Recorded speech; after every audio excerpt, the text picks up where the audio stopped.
physical, setting up a classroom for students with visual disabilities. And this was an Iris Center module. Although I am going to school for occupational therapy and won't have my own classroom, if I do choose to work in a school-based environment, I could use all the information that I learned from this module and provide some of that information to teachers, give them some tips on different things that they can do to help accommodate these students, as well as also just providing, the link to this module, as I felt that it was very helpful and could probably be beneficial to the teachers themselves.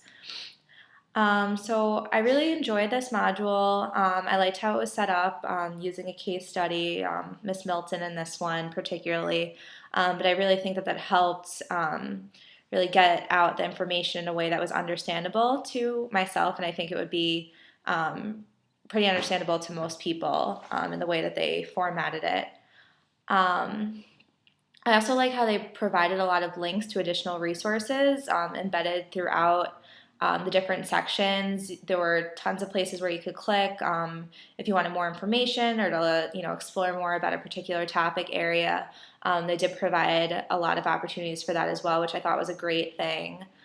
And they also provided links for related modules within the Iris Center as well.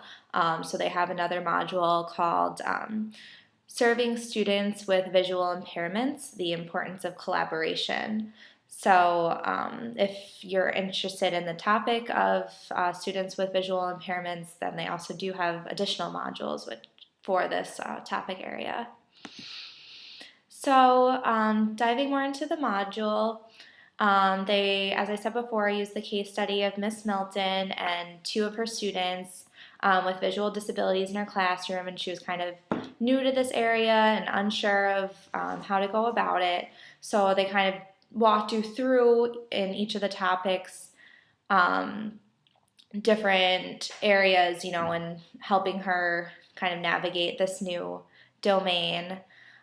So we learned about how the very first thing that you should do if you discover that you have a child in your classroom with a visual disability is to first look at the IEP, which would be relevant for any student with a disability, not just a visual disability, which can really kind of guide you as to where to go, who to contact, and really show you, that interdisciplinary plan that was developed for that particular child.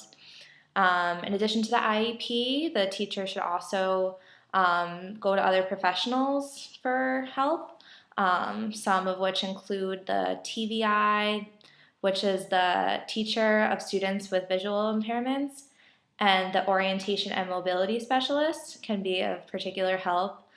And the paraprofessionals who may know the child better and have had previous experience with the child could be helpful. And also the family, of course, and the child themselves, asking them about what sorts of things that they need, how do they learn the best, asking them directly about their equipment. A lot of times the children will know so much about this, and they can be a terrific resource for the teacher to use. So actually learning the specific tips for setting up the classroom, we learned things like setting it up so that the classroom is easy to navigate for the child. You don't want a lot of clutter. You don't want confusing paths they have to navigate. Just clear, open, clear-cut paths that they can use to get from point A to point B and get to where they need to go. Some other things that I have personally learned in OT school, things like color contrast considerations. So, white on a black background or black on a white background, not just using colors that won't really show up as well, can not only be beneficial for the child with a visual disability, but for all children. And things like creating big labels on different things can be beneficial for all of the children as well, so that they can easily find what they were looking for. And then the module, I liked how it also went into specific on page 7 different materials and devices that are frequently used by students with visual impairments.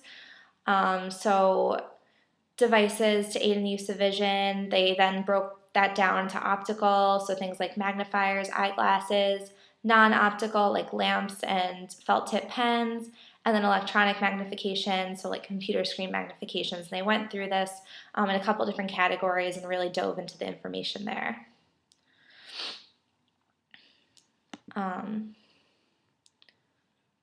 So overall, my personal opinion was that it was very helpful. I learned a lot. I really like the way that the Iris Center sets up their modules.